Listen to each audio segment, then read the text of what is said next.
Hello friends, good morning, good afternoon, good evening all of you. Myself Gokul Chandrana from India.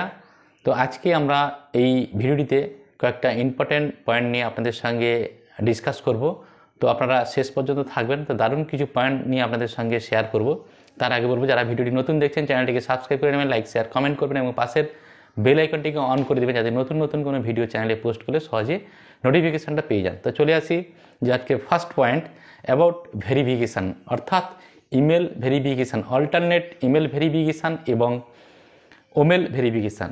তো আপনারা জানেন যে আমাদের যে পেন্ডিং উইথড্রল সেটা পেমেন্ট দেওয়া স্টার্ট হয়েছে ব্যাঙ্ক অ্যাকাউন্টে এবং ক্রিপ্টোতে।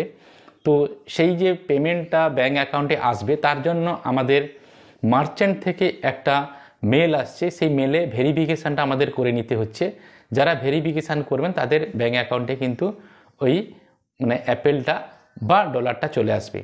তো সেই জায়গা থেকে বলবো এই যে মেল ভেরিফিকেশানের যে টাইম পিরিয়ডটা এটা হচ্ছে 24 ঘন্টা, অর্থাৎ আপনার যারা আপনি যারা আমরা উইথড্রলটা করেছি, যাদের পেন্ডিং হয়ে আছে তাদের মেলে যখন মেল আসবে অল্টারনেট ইমেল আইডিতে, সেই মেলটা কিন্তু 24 ঘন্টার মধ্যে আমাদেরকে ওই ভেরিফিকেশানটা করে নিতে হবে। এর ভ্যালিড হচ্ছে ওই মেলের ভ্যালিডটা হচ্ছে 24 ঘন্টা, এটা মাথায় রাখবেন। যারা আমরা উইথড্রল করে রেখেছি বা পেন্ডিং হয়ে আছে যাদের উইথড্রল, তাদেরকে সারাদিনে 2-3 বার করে, অর্থাৎ 24 ঘন্টার মধ্যে 2-3 বার আপনারা মেলটা চেক করবেন। কারণ ওই 24 ঘন্টা যদি পেরিয়ে তাহলে কিন্তু ওই ভেরিফিকেশানটা আর করতে পারবেন না। তো আপনাদেরকে রিকোয়েস্ট করব যে যারা আমরা উইথড্রল করেছি, যাদের উইথড্রল পেন্ডিং হয়ে আছে, আপনারা মেলটা চেক করবেন, ওমেল অথবা আপনাদের অল্টারনেট ইমেল আইডি। তো সেই অল্টারনেট ইমেল আইডিতে মেল ভেরিফিকেশান মেল এলে আপনি সেখানে ভেরিফিকেশানটা করে নেবেন এবং সেটা 24 ঘন্টার মধ্যে করতে হবে। তো 2-3 বার যদি আমরা চেক করে নিই, তা চেক করতে থাকি প্রতিদিন, তো যে কোনো দিন আমাদের কাছে মেল আসবে। তো সেই 24 ঘন্টার মধ্যে মেল এলে সেটা ভেরিফিকেশান হয়ে গেলে আমাদের ব্যাঙ্ক অ্যাকাউন্টে কিন্তু ওই অ্যাপেল বা ওই কয়েনটা চলে আসবে। তো সেই জায়গা থেকে বলবো আমরা এইভাবে কিন্তু ভেরিফিকেশানটা করব। ভেরিফিকেশানটা আহামরি কিছু নেই, ওই ভেরিফিকেশান মেল আসা মানে সেখানে লিঙ্ক আসবে, সেই লিঙ্কে টাচ করবেন, টাচ করলে হয় এটা ওটিপি আসবে, এটা সাবমিট করে দেবেন, দিলে আপনার মেলটা ভেরিফিকেশান হবে। আর মেল ভেরিফিকেশান করার 24 থেকে 48 ঘন্টার মধ্যে আপনার ব্যাঙ্ক অ্যাকাউন্টে কিন্তু ওই অ্যাপেলটা চলে আসবে। তো সেই জায়গা থেকে আপনাদের বলবো যারা উইথড্রল মেলে তারা ভেরিফিকেশানটা করে নেবেন। নেক্সট চলে আসি, এই মুহূর্তে যেহেতু উইথড্রল চলে আসছে, অনেকেই ইনকাম আসছে, অনেকে এই মুহূর্তে কি হচ্ছে, যারা আমরা এই অনপেসিভের ফাউন্ডার্স হতে পারি নাই, তারা কি করছে, আমরা অনেকেই অফার দিচ্ছি যে একটা ফাউন্ডারশিপের ইয়েটা কি পাওয়া যাবে, অর্থাৎ ফাউন্ডারশিপ কি সেল করা যাবে, অর্থাৎ একটা আইডি কি সেল করা যাবে।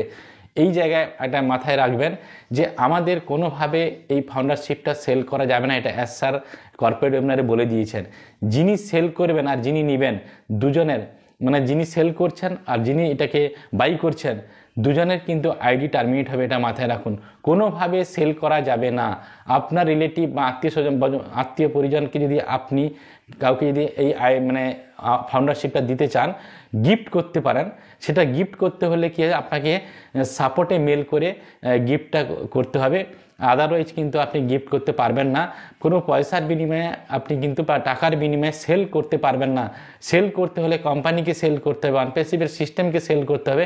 আপনি কাউকে কোনো ব্যক্তিকে সেল করতে পারেন না, কারণ যদি সেল করে দুজনের আইডি কিন্তু টার্মিনেট হবে। তো সেই জায়গা থেকে আপনাদের বলবো যে আপনারা কোনোভাবে এই মুহূর্তে যেহেতু ইনকাম পাওয়া স্টার্ট হয়ে গেছে অনপেসিভ থেকে, আর কিছুদিন পরে ট্রাফিক আসা স্টার্ট হবে, বোনাস আসা স্টার্ট হবে, ইনকাম ফ্লোলেসলি আমাদের ওয়ালেটে আসা স্টার্ট হবে, তখন কিন্তু অনেকেই আইডি নিতে চাইবে। তো আপনারা কেউ ভুল করে, যে আমি সমস্ত ফাউন্ডার্সদের বলবো, আপনারা কেউ ভুল করে এই আইডিটা কাউকে সেল করতে যাবেন না। সেল করতে গেলে আপনার আইডি আগে টার্মিনেট হবে, তারপরে যিনি নিচ্ছেন তারও টার্মিনেট হবে। সেই জায়গা থেকে মাথায় রাখবেন যাতে সেল না করা যায়। কাউকে গিফট করবেন ওয়েল অ্যান্ড গুড, কোনোভাবে সেল করবেন না। নেক্সট চলে আসি যে ভেরিফাই। অনেকের এই মুহূর্তে যারা উইথড্রল করতে যাচ্ছেন, অনেকে $20 করে চার্জ কাটছে। অনেকেই প্রশ্ন করছেন যে আমাদের যে এই $20 করে চার্জ কাটছে, তো ভেরিফাই যখন আসবে তখন কি এই চার্জটা কাটবে না নাকি কাটবে? তখন এই মুহূর্তে কিন্তু আমরা সিস্টেম থেকে বলতে পারছি না যে ভেরিফাই এলে এই $20 কাটবে কি কাটবে না, আমরা জানি না। এই $20 চার্জটা এটা কিন্তু সিস্টেম থেকে কাটছে না, এটা কিন্তু মার্চেন্ট কাটছে। মার্চেন্টরাই কিন্তু এই $20 চার্জ কাটছে, যে কারণে আমাদের $20টা দিয়েই আমাদের উইথড্রলটা মারতে হচ্ছে, সেই জায়গা থেকে বলবো এটা কোনো আমাদের অনপ্যাসিভের বা আমাদের সিস্টেমের চার্জেস নয়, এটা মার্চেন্টের চার্জেস বা পেমেন্ট প্রসেসরের চার্জেস।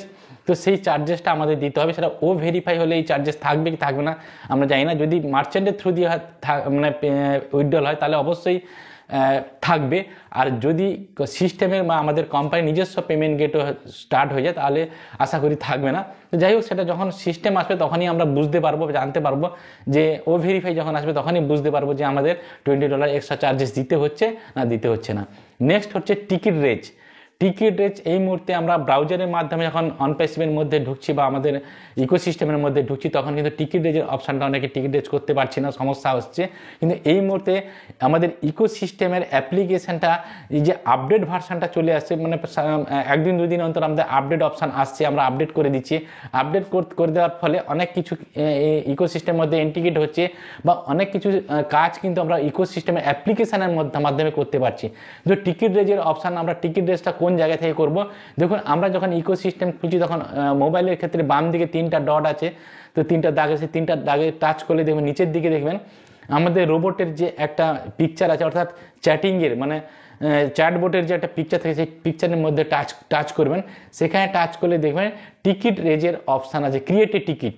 সে ক্রিয়েট এ টিকিটের জায়গা টাচ করবেন, দিয়ে আপনি সেখানে আপনার যা কিছু লেখার লিখবেন এবং তার সঙ্গে কিছু অ্যাটাচমেন্ট থাকলে অ্যাটাচমেন্ট করে আপনি সাবমিট করে দেবেন, দিলে ওটা সাপোর্টে মেল চলে যাবে। এবং তারপরে ওই মেলটা কি হয়েছে বা টিকিটের স্ট্যাটাস জানার জন্য কি করে জানবেন, কি বা আপনি যদি কোনো মেসেজ করতে চান কী করে করবেন, সেমভাবে ওই ইকোসিস্টেম সেই 3টা ডটে টাচ করবেন, দেখবেন টিকিট স্ট্যাটাস বলে একটা অপশান আছে, সেই টিকিট স্ট্যাটাসে আপনি টাচ করবেন। টিকিট স্ট্যাটাসে টাচ করলে আমাদের ওই আমরা কি মেল পাঠিয়েছি বা কি টিকিট রেজ করেছি, কি কোনো ইনফরমেশান কোম্পানির কাছ থেকে এলে সেখানে অবশ্যই সেখানে যদি আমাদের জানায় তো সেখানে চ্যাটের মাধ্যমে লেখার অপশান আছে, সেইখানে লিখে বা মেসেজ করতে পারি, তার রিপ্লাইও দেওয়ার অপশান চলে আসে, সেখানে আমরা অপশানও মানে রিপ্লাইও করতে পারি। তো এইভাবে কিন্তু আমরা টিকিট রেজ মানে ইকোসিস্টেমের অ্যাপ্লিকেশানের মধ্যে টিকিট রেজ করে সেখানে আমরা কোম্পানির সঙ্গে কথোপকথন করতে পারি এবং মেসেজ আদান প্রদান করতে পারি। কোম্পানি থেকে কোনো মেসেজ পাঠালে সেটাও আমরা পড়তে পারি, বা আমরা কোনো মেসেজ যদি রিপ্লাই দিতে চাই সেখানে আমরা রিপ্লাই দিতে পারি। কোনো ফাইল অ্যাটাচ করতে হলে সেই মেসেজের পাশে দেখবেন ফাইল অ্যাটাচের একটা ক্লিপ থাকে, সেই ক্লিপে টাচ করলে ওখানে আমরা কোনো ফাইল অ্যাটাচমেন্ট করে কোম্পানিকে পাঠাতে পারি। তো এইভাবে কিন্তু আমরা ওইএসের অ্যাপ্লিকেশানের মধ্যে টিকিট রেজ করে আমরা কোম্পানিকে কোনো মেল করতে পারি এই ওইএসের মাধ্যমে। তো এখন ওইএসের অ্যাপ্লিকেশানে ম্যাক্সিমাম কাজ কিন্তু আমরা করতে পারছি, যেটা ব্রাউজারের মাধ্যমে করতাম, এখন কিন্তু ওইএসের অ্যাপ্লিকেশানের মাধ্যমে অনেক কিছু কাজ আমরা করতে পারছি। ধীরে ধীরে ওইএসের অ্যাপ্লিকেশানটা আপগ্রেডেশন হচ্ছে এবং ওইএসও দারুণভাবে কাজ করছে। তো এটুকুনি আপডেট ছিল। তো সব প্রত্যেক ভালো থাকুন, সুস্থ থাকুন। Have a nice day. We are so in it.